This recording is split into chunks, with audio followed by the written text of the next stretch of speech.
মা, আমি একটু বাপের বাড়ি যাচ্ছি, ঠিক আছে? ওখান থেকে আমি একবারে কেনাকাটি করে রাত্রিবেলা ফিরবো একবারে।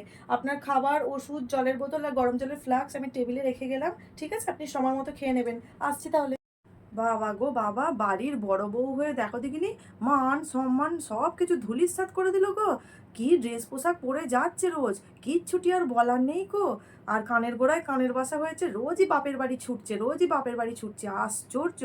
আমার ছোট ছেলেটার বিয়ে দেবো একবারে আমার মনের মতো মেয়ে খুঁজে, এইসব ড্রেস একদম পরতে দেবো না। প্রথম থেকেই হাল একবারে আমার হাতে রাখবো টেনে। আসুক না ছোট ছেলের বউ। মা, আপনার কি টিভি দেখা শেষ হয়েছে নাকি এখনো হয়নি? সারাদিন তো এই টিভি দেখে আর পুজো করেই সময় কাটিয়ে দেন। হাঁটতে পারছেন, চলতে পারছেন, খেতে পারছেন, সব করতে পারছেন, আর কাজ করতে হলেই তখন হাতে ব্যথা পায়ে ব্যথা হয়ে যায় নাকি? চলুন এবার খেয়ে উদ্ধার করবেন, চলুন। বৌমা, তুমি বড়দের সাথে কিভাবে ব্যবহার করতে হয় জানো না? তোমার বাড়ি থেকে কি এটুকুও শেখায়নি? তুমি আমার সাথে এরকম চ্যাটাং চ্যাটাং করে কথা বলছো কেন? আর আমি দুটো ছেলের বউ এনেছি, আমি কেন কাজ করব এখন এই বয়সে এসে? ভুল তো আমি কিছু বলিনি মা। আপনি তো এটা আশা করে আছেন যে ছেলের বউ এনেছি, বেশ একদম পায়ের ওপর পা তুলে শুধু খাবো। আমার মায়ের তো, আমার বিয়ে হয়ে গেছে, আমার মায়ের তো কেউ নেই। আমার মা তো নিজে একাই রাজ্যে খাচ্ছে, বয়সকাল পর্যন্ত এটাই করবে। তাহলে আপনি এরকম চিন্তা ধারণা নিয়ে বসে আছেন কেন যে ছেলের বউ এসছে মানে আমায় করে দেবে? সারাদিন তো কিছু করেন না।